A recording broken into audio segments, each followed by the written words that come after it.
ఆటపాటలు అనేవి చాలా ఇంపార్టెంట్. అసలు ప్రత్యేకంగా జులూస్ తీస్తున్నప్పుడు ముందు పోతురాజుల నాట్యం అనేది చాలా భక్తులకు ఎంతో ఉల్లాసాన్ని తీసుకొస్తుంది. మన దగ్గర ఇక్కడ మనకి ఇద్దరు పోతురాజులు ఉన్నారు. వాళ్ళు ఈ పోతురాజు సంబంధించిన ఉత్సవాల్లో పాత్ర ఏంటి అనేది మనం ఒకసారి అడిగి తెలుసుకున్నాం.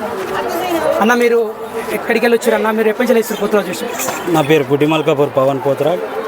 15 సంవత్సరాల నుంచి చేస్తున్నా. ప్రస్తుతం ఇప్పుడు మిర్యాల మండి నుంచి బంగారు బోనం మన గాజుల అంజయ్య గారి ఆధ్వర్యంలో నడుస్తుంది. దాని వెంబడి మేము ఈ ఉత్సవంలో పాల్గొనడానికి వచ్చినాము. మనకు బోనాల ఉత్సవాలల్లో పోతురాజు అనే పాత్ర విశిష్టత ఏంటి? పోతురాజు పాత్ర అమ్మవారిది ఒక తమ్ముడు. అమ్మవారి తమ్ముడు అంటే ఒక రక్షకుడు. ఒక అమ్మవారు బయటకు వెళ్తే ముందు నడుచుకుంటూ పోయేటి ఒక పోతురాజు. 7 మంది అక్కజల్లెలకి తమ్ముడు ముందు నడుస్తాడు అన్నమాట.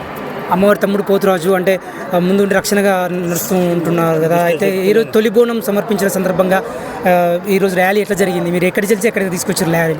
మేము ఓల్డ్ సిటీ మిర్యాల మండి నుంచి ఇక్కడ గోల్కొండ జగదాంబిక టెంపుల్కి రావడం జరిగింది బంగారు బోనంతో.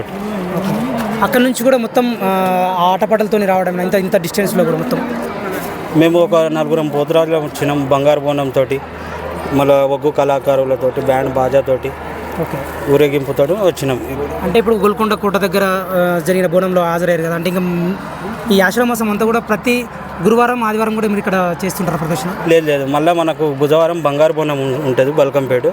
మళ్ళీ 13, 14 వచ్చేసి విజయవాడ దుర్గమ్మ టెంపుల్కి, తర్వాత జూబ్లీహిల్స్ పెద్దమ్మ టెంపుల్, తర్వాత లాల్ దర్వాజా, తర్వాత సికింద్రాబాద్, మరి తర్వాత చార్మినార్ భాగ్యలక్ష్మి టెంపుల్, తర్వాత ముందు లాస్ట్కు మిర్యాల మండి దగ్గర.